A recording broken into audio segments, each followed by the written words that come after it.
Hello guys, welcome to our channel. তো আজকে আমরা আরেকটি নতুন রেসিপি নিয়ে চলে এসেছি, সজনে ডাঁটা দিয়ে সর্ষে পোস্ত। তো চলুন দেখা যাক। তো প্রথমে আমরা ডাঁটা ও আলুটাকে সাইজ মতন কেটে নেব এবং সর্ষে পোস্ত ও লঙ্কা বাটা দিয়ে আমরা রেসিপিটি শুরু করছি। তেল গরম হয়ে গেছে, এবার আমরা কালো জিরে এবং আলুগুলো কড়াইতে ছেড়ে দেবো। ভালোভাবে আলুগুলো নেড়ে ভেজে ভেজে নেব। এরপর একটু নুন ও হলুদ গুঁড়ো দিয়ে ভালোভাবে নেড়ে নেব।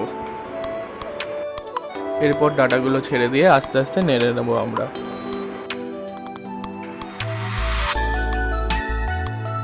এইবার পোস্তর পেস্টটা আমরা এর মধ্যে অ্যাড করে দেব।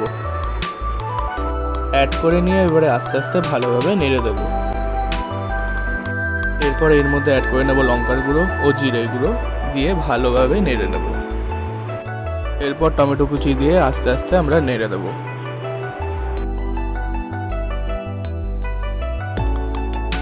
এরপর 2 বাটি জল দিয়ে এবং স্বাদ মতন চিনি দিয়ে আমরা ভালোভাবে নেড়ে 5 মিনিটের জন্য ঢেকে রেখে দেবো। 5 মিনিট হয়ে গেছে, এবার আমরা প্লেটে সার্ভ করে নেব। আমার এই রেসিপিটি কেমন লাগলো আপনারা সবাই কমেন্টে জানাবেন এবং ভিডিওটি পছন্দ হলে লাইক করবেন এবং শেয়ার করতে ভুলবেন না। Bye bye.